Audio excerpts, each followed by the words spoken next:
तो आज हम पढ़ने वाले हैं क्लास 9th की ज्योग्राफी का 5th चैप्टर, जो बात करता है नेचुरल वेजिटेशन और वाइल्ड लाइफ के बारे में। बहुत ही इजी चैप्टर है, इसमें कोई भी प्रॉब्लम होने वाली है नहीं और छोटा भी है। ठीक है, स्टार्ट होता है ये चैप्टर एक चीज़ के साथ में कि हमारी कंट्री इंडिया जो है वो 12 मेगा बायोडाइवर्सिटी कंट्री में से एक है। पूरे दुनिया की जो पूरे वर्ल्ड की जो 12 मेगा बायोडाइवर्सिटी कंट्रीज़ हैं उसमें से इंडिया जो है वो एक है। यहाँ पे 47,000 प्लांट स्पीशीज़ आपको मिलेगी और वर्ल्ड में 10th नंबर पे हम हैं। ठीक है, और एशिया में 4th नंबर पे। किस चीज़ को लेके? प्लांट की डाइवर्सिटी को लेके। हम डाइवर्सिटी ये तो 6th से पढ़ते आ रहे हैं कि हर चीज़ में डाइवर्सिटी है, तो प्लांट को लेके जो डाइवर्सिटी है ना हमारे इंडिया में, उसमें हम एशिया में 4th नंबर पे आते हैं और पूरे वर्ल्ड में हम 10th नंबर पे आते हैं। ठीक है, और हमारे पास में 15,000 फ्लावरिंग प्लांट्स हैं डाइवर्सिटी। ठीक है, तो 15,000 अलग अलग तरीके के फ्लावरिंग प्लांट्स हैं इंडिया में, जिसमें 6% वर्ल्ड के टोटल जितने भी फ्लावरिंग प्लांट हैं उनमें 6% हमारे पास में है। ठीक है, 90,000 जो है स्पीशीज़ हमारे पास में एनिमल्स की, मतलब इतनी डाइवर्सिटी अलग अलग तरीके के एनिमल्स आपको मिलेंगे 90,000। और नेचुरल वेजिटेशन, अब ये तो हमारी डाइवर्सिटी की बात हो गई है कि ये इतनी डाइवर्स है हमारी कंट्री लेके, प्लांट्स को लेके भी, फ्लावरिंग प्लांट्स को लेके भी और आपके एनिमल्स को लेके भी। अब चलते हैं नेचुरल वेजिटेशन पे। जो नेचुरल वेजिटेशन क्या होता है? पहली बात तो ऐसा वेजिटेशन जो ग्रो हुआ है बिना किसी ह्यूमन इंटरफेरेंस के। ठीक है, वो नेचुरली ग्रो हुआ है। जैसे फॉरेस्ट में जो ट्रीज़ होते हैं, जो प्लांट्स होते हैं, वो नेचुरली ग्रो करते हैं। ठीक है, कोई ह्यूमन बीइंग जो है उसमें इंटरफेयर नहीं करता है, वो नेचुरली जो है वो ग्रो करते हैं बिना किसी ह्यूमन के डिस्टर्बेंस के। इसे वर्जिन वेजिटेशन भी कहा जाता है।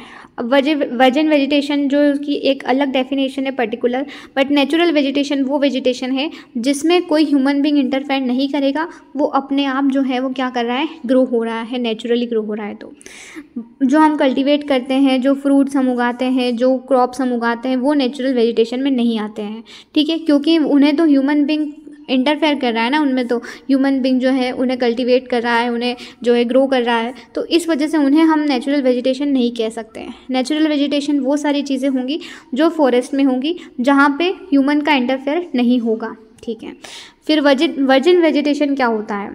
देखो, वर्जिन वेजिटेशन का मतलब है कि जो इंडिया की चीज़ें हैं, जो इंडिया के प्लांट हैं, जो इंडिया की प्लांट स्पीशीज़ हैं, उन्हें वर्जिन वेजिटेशन कहा जाता है। प्योरली इंडियन, इंडेमिक और इंडिजीनियस स्पीशीज़ जो है प्योरली इंडिया की हैं, कोई बाहर की कंट्री से नहीं लाई गई हैं, तो उसे वर्जिन वेजिटेशन कहा जाता है। ठीक है, और जो बाहर से लाई जाती हैं कुछ प्लांट स्पीशीज़, तो उन्हें एक्जोटिक प्लांट्स कहा जाता है। क्या? एक्जोटिक, क्योंकि वो बाहर की कंट्री से लाए गए हैं। ठीक है, फ्लोरा क्या होता है? देखो, फ्लोरा का मतलब, हम जब भी फ्लोरा यूज़ करें मतलब कि हम डिनोट कर रहे हैं किसी प्लांट को। ठीक है, किसी प्लांट को, किसी पर्टिकुलर एरिया के जो प्लांट पेड़ पौधे होते हैं उन्हें डिनोट करने के लिए हम फ्लोरा का यूज़ करते हैं। किसका? फ्लोरा का। और अगर मुझे डिनोट करना हो एनिमल की स्पीशीज़ को या पर्टिकुलर किसी एनिमल को, तो हम फोना का यूज़ करते हैं। किसका? फोना का यूज़ करते हैं। बट अगर फ्लावर, प्लांट, ट्रीज़, इनका यूज़ करना है, मुझे इनको जो है बुलाना है, तो मैं फ्लोरा का यूज़ करूँगी। और एनिमल को जो है मुझे रिफ़र करना है, ठीक है, तो हम फोना का यूज़ करेंगे। ठीक है, हमारा जो वेजिटेशन है हमारे इंडिया का, उसको हमने 5 पार्ट में डिवाइड कर दिया है। हमारी कंट्री में 5 टाइप के अलग अलग फॉरेस्ट देखने को मिलते हैं। 5 टाइप के अलग अलग फॉरेस्ट। ठीक है, एवरग्रीन फॉरेस्ट, डिसीडियस फॉरेस्ट है, थॉर्न फॉरेस्ट है, माउंटेन है और मैंग्रोव है। एक एक करके इन सबको देखते हैं ये क्या है और कैसे ये ग्रो करते हैं। ट्रॉपिकल एवरग्रीन फॉरेस्ट जो है वो फॉरेस्ट हैवी रेनफॉल वाले एरियाज़ में ही आपको देखने को मिलेगा, जहाँ पे अच्छी खासी बारिश होती होगी। जैसे कि वेस्टर्न घाट्स है, जैसे कि आइलैंड है, लक्षद्वीप, अंडमान निकोबार, ठीक है, असम का पार्ट है, तमिलनाडु है, यहाँ पे बहुत ज़्यादा बारिश होती है। ठीक है, और ये जो फॉरेस्ट है वहीं पे ग्रो करता है जहाँ पे हैवी रेनफॉल होता है। ठीक है, कम मोर देन 200 सेंटीमीटर रेनफॉल जो है चाहिए होता है इस फॉरेस्ट को ग्रो करने के लिए। एवरग्रीन फॉरेस्ट, इसका नाम से ही पता चल रहा है कि हमेशा पूरे साल भर जो है ये फॉरेस्ट ग्रीन रहता है। ग्रीन रहता है मतलब कि यहाँ के जो पेड़ पौधे होते हैं उनके जो लीव्स हैं वो कभी शेड नहीं करते, वो जब कभी पतझड़ मतलब मौसम नहीं आता, वहाँ के जो पेड़ पौधे होते हैं वो कभी अपने जो पत्तों को झड़ने नहीं देते हैं। ठीक है, क्योंकि लगातार बहुत ही हैवी रेनफॉल वाला एरिया है, ज़्यादा गर्मी नहीं है, ठीक है, ऐसा मौसम है। और हाइट जो होगी, यहाँ के जो पेड़ पौधे होंगे, यहाँ के जो ट्रीज़ होंगे, उनकी हाइट होती है 60 मीटर्स की, और उससे ज़्यादा 60 मीटर से ज़्यादा जो है वो हाइट होती है यहाँ के ट्रीज़ की। कौन से ट्रीज़? एवरग्रीन फॉरेस्ट के ट्रीज़, ठीक है। और यहाँ पे श्रब्स हैं, ट्रीज़ हैं, क्रीपर्स जो हैं वो देखने को मिलते हैं। मल्टी लेयर्ड स्ट्रक्चर के जो प्लांट्स है, ट्रीज़ हैं, वो कोई भी डेफिनेट टाइम नहीं है जहाँ पे ट्रीज़ जो हैं अपनी लीव्स को शेड करते हो, मतलब कि अपने पत्तों को झाड़ते हो, ऐसा कोई फिक्स्ड पीरियड है नहीं, ठीक है। मतलब पूरे साल भर यहाँ के जो ट्रीज़ होते हैं या ये फॉरेस्ट जो होता है वो हमें हरा भरा देखने को मिलता है। एवरग्रीन नाम से ही पता चल रहा है, एवरग्रीन मतलब कभी भी जो है ये हमेशा जो है पूरा क्या रहेगा? ग्रीन रहेगा। और यहाँ पे कुछ स्पेशल प्लांट्स हैं, ट्रीज़ हैं, जैसे इंपॉर्टेंट, कमर्शियली इंपॉर्टेंट। कमर्शियली क्यों कहा जा रहा है इंपॉर्टेंट? क्योंकि इन ट्रीज़ का क्या होता है? व्यापार, क्या होता है? ट्रेड। तो कमर्शियली इंपॉर्टेंट है क्योंकि इनको बेचकर पैसे कमाए जाते हैं, इस वजह से कमर्शियल है। तो कमर्शियली इंपॉर्टेंट ट्रीज़ यहाँ पे ग्रो करते हैं, जैसे कि इबनी है, महागनी है, रोजवुड, रबर और सिंचोना, ठीक है। ये सारे ट्रीज़ इंपॉर्टेंट है। फिर यहाँ के कुछ एनिमल्स हैं, जैसे elephant, monkey, lemur, deer, one horn dinosaur जो है वो भी यहाँ के जंगल्स में आपको देखने को मिलेगा। कहाँ पे? एवरग्रीन फॉरेस्ट पे, ठीक है। और ये ज़्यादातर वेस्ट बंगाल और असम में आपको मिलेगा, जहाँ पे बहुत ज़्यादा बारिश होती होगी। फिर कुछ दूसरे एनिमल है, जैसे कि आपके पास में है प्लेंटी ऑफ बर्ड्स है, बेट्स है, स्लॉथ है, स्कॉर्पियंस हैं, स्नेल्स हैं। ये भी कुछ एनिमल्स हैं जो इस जंगल में मिलेंगे एवरग्रीन फॉरेस्ट में, ठीक है। चलो दूसरे फॉरेस्ट पे चलते हैं, ट्रॉपिकल डिसीडियस फॉरेस्ट, ठीक है। ये फॉरेस्ट जो होता है ये सबसे ज़्यादा पार्ट घेर के रखा है इसने इंडिया का। मतलब इंडिया में इन सब जो 5 फॉरेस्ट की हम बात करेंगे वो सारे तो मिलेंगे, लेकिन मोस्ट ऑफ द पार्ट जो है किसने घेर के रखा है? ये डिसीडियस फॉरेस्ट ने। ये सबसे ज़्यादा जो है आपको मिलेगा इंडिया में। मोस्ट वाइड स्प्रेड फॉरेस्ट है इंडिया का, और इसे मॉनसून फॉरेस्ट भी कहा जाता है। ये जो है फॉरेस्ट ग्रो करता है जहाँ पे रेनफॉल होती है 200 से लेकर 70 सेंटीमीटर के बीच में। जहाँ पे भी रेनफॉल होती है 200 सेंटीमीटर से 70 सेंटीमीटर के बीच में, वहाँ पे ये फॉरेस्ट जो है वो ग्रो करते हैं। ये फॉरेस्ट को भी हमने 2 पार्ट में डिवाइड कर दिया है फर्दर। एक होता है ड्राई डिसीडियस फॉरेस्ट और एक होता है मॉइस्ट डिसीडियस फॉरेस्ट, ठीक है। देखो एक एक करके इनको भी देखते हैं हम। ये अपने लीव्स जो हैं, इनके जो पत्तियां होती हैं उनको शेड करते हैं करीबन 6 से 8 महीने में, 8 वीक, 6 से 8 वीक जो है इनमें ये जो है वो अपनी लीव्स को शेड करते हैं यहाँ के ट्रीज़ ड्राई समर में। और अब इनको हमने 2 पार्ट में डिवाइड कर दिया है, मॉइस्ट और ड्राई डिसीडियस में। ये कौन से? डिसीडियस फॉरेस्ट, ठीक है, डिसीडियस फॉरेस्ट है। डिसीडियस को फर्दर डिवाइड कर दिया है ड्राई डिसीडियस और मॉइस्ट डिसीडियस। ये डिसीडियस फॉरेस्ट इंडिया में सबसे ज़्यादा जो है वो फैले हुए वाइड स्प्रेड है। इंडिया में सबसे ज़्यादा फॉरेस्ट कौन सा मिलेगा? डिसीडियस फॉरेस्ट है। चलो स्टार्ट करते हैं कि ये जो ड्राई डिसीडियस है उससे ये आपको है मिलेगा जहाँ पे रेनफॉल होगी कम से कम 200 से लेके 100 सेंटीमीटर तक के बीच में, जहाँ पे रेनफॉल होगी वहाँ पे आपको मॉइस्ट डिसीडियस मिलेगा। मॉइस्ट मतलब समझ में आ रहा है कि हाँ अच्छी खासी बारिश होगी तो ये जो डिसीडियस फॉरेस्ट है ग्रो करेगा। जहाँ ये आपको मिलेगा ज़्यादातर नॉर्थ ईस्टर्न स्टेट्स में, मतलब कि हिमालय के फुट हिल्स है, झारखंड, वेस्ट उड़ीसा है, छत्तीसगढ़ है, eastern slope of western Ghats, यहाँ पे भी आपको ये फॉरेस्ट मिलेगा। कौन सा? Moist deciduous. और यहाँ का रेनफॉल कितना? 200 से 100 के बीच में। अब चलते हैं यहाँ के जो ट्रीज़ हैं वो कौन कौन से हैं? बैम्बू, साल, शीशम, संडालवुड, खेर, कुसुम, अर्जुन, मलबेरी। ये इंपॉर्टेंट ट्री स्पीशीज़ है, कमर्शियली इंपॉर्टेंट, जो मॉइस्ट डिसीडियस फॉरेस्ट में मिलती है।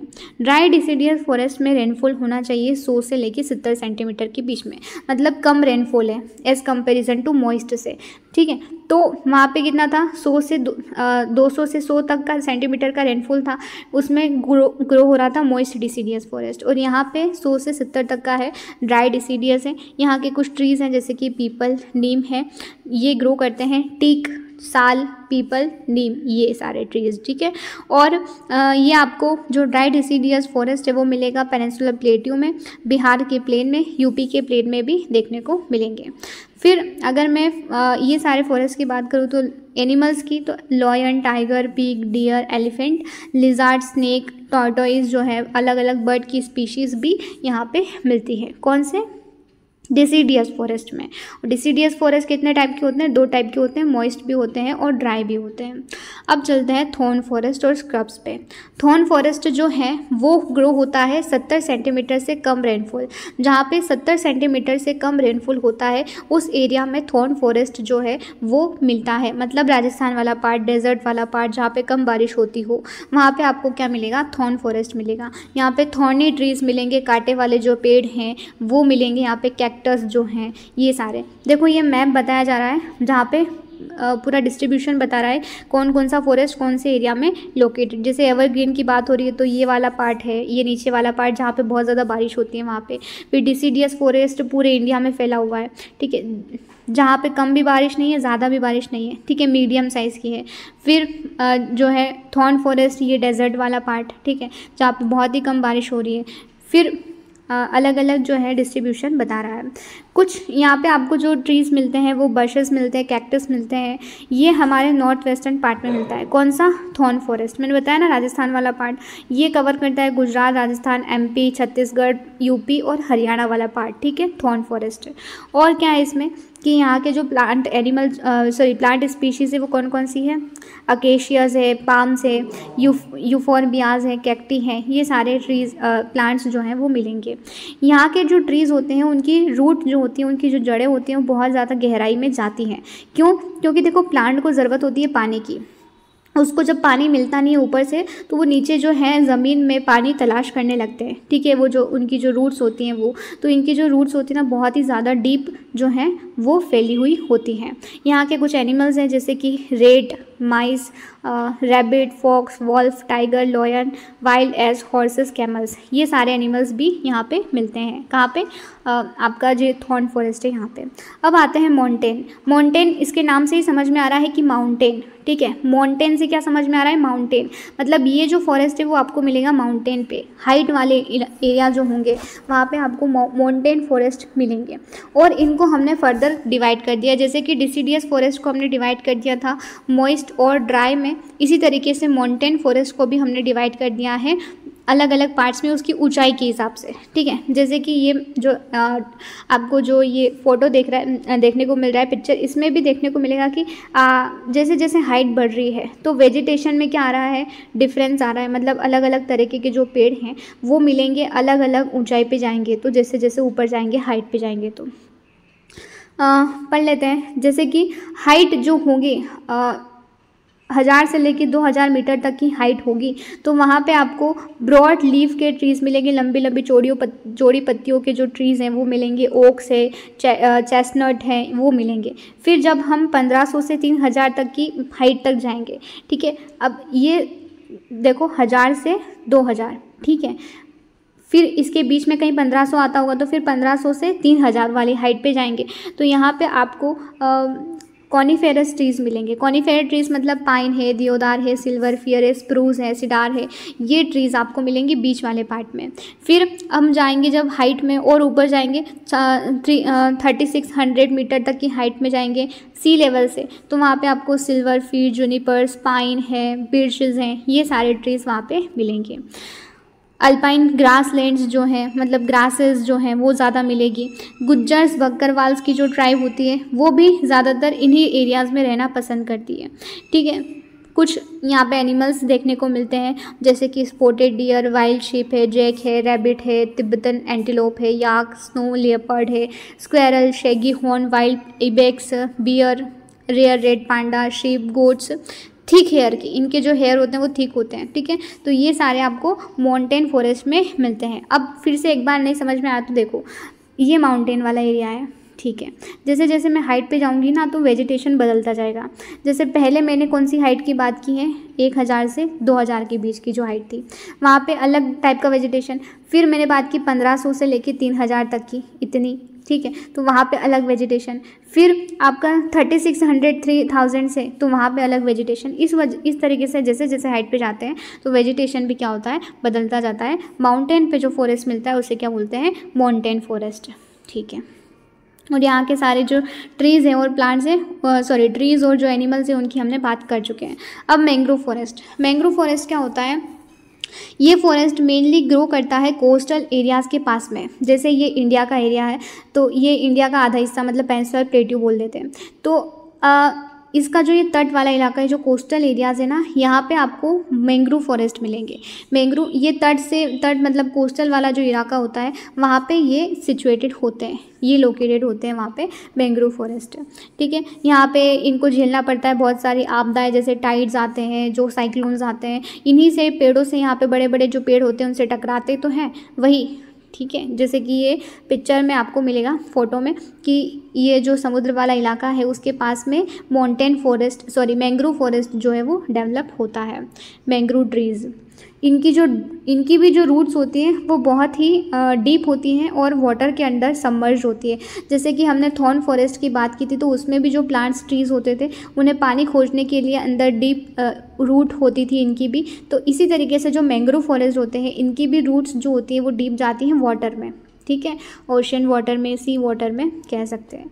ये जो मैंग्रोव फॉरेस्ट होते हैं वो ज़्यादातर आपको गंगा, महानदी, कृष्णा, कावेरी, गोदावरी इन रिवर्स के आसपास जो है मिलेंगे। और यहाँ के जो ट्रीज़ हैं वो मिलेंगे हार्ड टिम्बर, पाम, कोकोनट, कियोरा, अगर, ये सारे नाम है ट्रीज़ के, याद रखना। सुंदरी ट्रीज़ जो हैं वो भी यहीं पे मिलते हैं मैंग्रोव फॉरेस्ट में। ठीक है, और रॉयल बंगाल टाइगर जो है उसका तो फेमस नाम सुना ही होगा, वो भी आपको यहाँ पे मिलेगा। कहाँ पे? मैंग्रोव फॉरेस्ट में। और टर्टल्स, क्रोकोडाइल्स, घड़ियाल, स्नेक्स, ये भी सारे आपको यहीं पे मिलते हैं। आगे बढ़ते हैं। देखो, मेडिसिनल प्लांट्स, हमारे इंडिया में बहुत सारे जो है मेडिसिनल प्लांट्स है। आयुर्वेद जो है उसका तो फेमस ही उस वजह से इंडिया, ठीक है, ज़्यादा बहुत सारे प्लांट स्पीशीज़ हैं जो हमारे मेडिसिन का काम करती है। मेडिसिनल प्लांट जिन्हें हम कहते हैं, उनमें से कुछ जो प्लांट्स हैं उनका नाम दिया गया है, जैसे कि सर्पगंधा है, जामुन है, अर्जुन है, बबूल है, नीम, तुलसी और कचनार। इनके यूजेस भी लिखे हुए हैं, पढ़ लेना एक बार। ठीक है, वाइल्ड लाइफ की बात कर लेते हैं। प्लांट की बात कर ली हमने, ट्रीज फॉरेस्ट की, मतलब 5 टाइप के फॉरेस्ट हमारे इंडिया में है। ठीक है, फिर से एक बार रिकॉल कर लेते हैं 5 टाइप के कौन कौन से हैं। पहला एवरग्रीन फॉरेस्ट है, फिर दूसरा आपका डिसीडियस फॉरेस्ट है, फिर थॉर्न फॉरेस्ट है। ठीक है, थॉर्न फॉरेस्ट है, उसके बाद में आपके पास में मैंग्रोव फॉरेस्ट है और फिर माउंटेन फॉरेस्ट है। ठीक है, तो ये 5 फॉरेस्ट का हमने देख लिया, इनका जो रेनफॉल कितने, कौन से रेनफॉल में जाते हैं, यहाँ के इंपॉर्टेंट ट्रीज़ कौन से हैं और कौन से एनिमल्स हैं।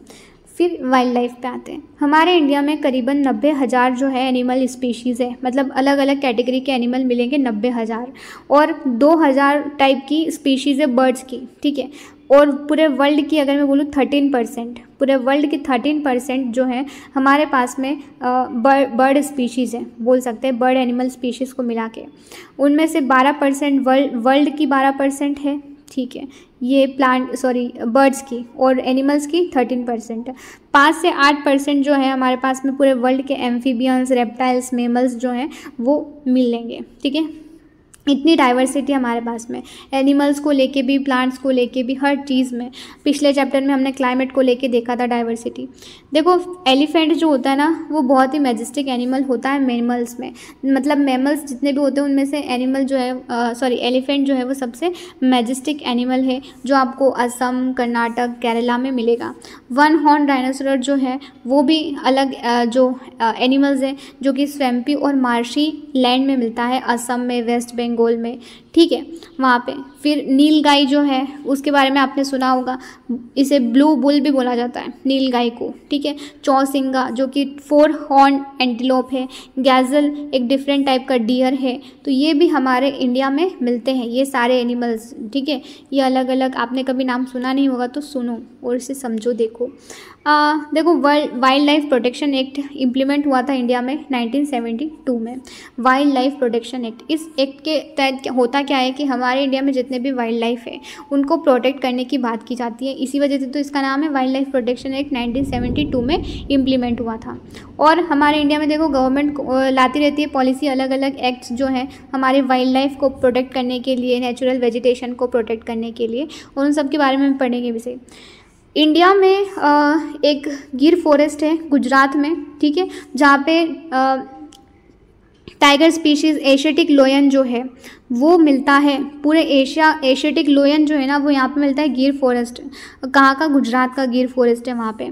और टाइगर्स आपको मिलेंगे मध्य प्रदेश में, गुजरात में, ठीक है। सुंदरबन, वेस्ट बंगाल का जो सुंदरबन डेल्टा है वहाँ पे भी, हिमालयन रीजन पे भी टाइगर की स्पीशीज़ की बात हो रही है। फिर लेपर्ड जो है वो भी कैट फैमिली से बिलोंग करता है, उसका मेंबर है। गिर फॉरेस्ट मैंने बताया जैसे कि ये गुजरात में है और यहाँ पे क्या है, एशियाटिक लोयन का हैबिटेट है, ये घर बोल सकते हैं। कौन, गिर फॉरेस्ट, याद रखना इंपॉर्टेंट है ये।